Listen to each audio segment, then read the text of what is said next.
మనం ఎంత సంపాదించినా మనకు 2 ముఖ్యమండి. అవేంటో చెప్పనా? నిద్ర, ఆకలి. ఈ 2 లేనిదే మనకు డే గడవదు. ప్రశాంతంగా నిద్రపోవాలి, కడుపు నిండా తిండి తినాలి. వచ్చే కష్టాలు ఎలాగో వస్తానే ఉంటాయి. వాటి గురించి ఆలోచన పెట్టుకొని రాత్రులు నిద్రపోకుండా తిరుగుతూనే ఉంటారు కొంతమంది. వచ్చే రోగాలు ఎలాగో వస్తానే ఉంటాయి. దానికోసం ముందు నుండే అది తింటే ఈ రోగం వస్తది, ఇది తింటే ఆ రోగం వస్తదని కడుపు మార్చుకునే వాళ్ళు కొంతమంది ఉంటారు. ఎంత సంపాదించినా సుఖం లేని జీవితంలాగా ఉంటాయి కొంతమందివి. నేను మాత్రం ఈ రెండిటిని కంట్రోల్ చేసుకోలేనండి. నిద్రొస్తే పడుకోవాలి, ఆకలి వేస్తే తిండి తినాలన్నట్లు ఉంటా. మేము మొన్న చిన్న ఫంక్షన్ ఉంటే వెళ్ళామండి. వచ్చేసరికి నైట్ 11 అయింది. ఇంకా నిద్రపోయేసరికి 12 అయింది.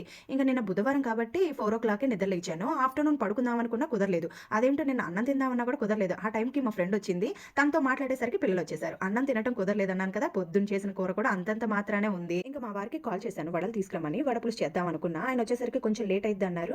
నేను అంతసేపు ఆగలేక ఆకలి ఎక్కువగా ఉందనేసి ఎగ్స్ తోటి పులుసు చేశాను. ఇంకొంచెమేమో ఇగురు చేశాను. నాకు ఆకలిగా ఎక్కువగా ఉన్నప్పుడు ఏం చేస్తానంటే, చేసిన కూరని వేరే గిన్నెలోకి మార్చేస్తా. కూర చేసిన గిన్నె ఉంటది కదా! ఆ గిన్నెలో కొంచెం అన్నం వేసుకొని కలుపుకొని అప్పటికక్కడే తినేస్తాను. నాకదొక అలవాటుంది. అలా తింటే కొంచెమన్నా ఆకలి తీరిద్దనేసి. ఇంకా మేము తిందాం అనుకునేలకే మా వారొచ్చారు. వడలు కూడా తెచ్చారు. వాటిని ఎలాగో పులుసులోకి నంచుకున్నాంలెండి.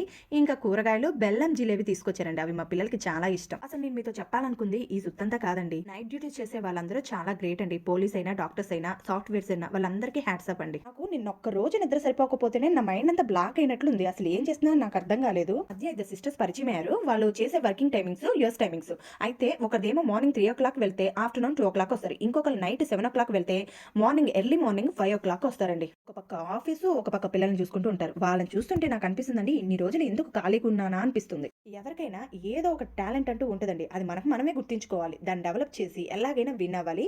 దట్స్ మీ అని గర్వంగా చెప్పుకోవాలి.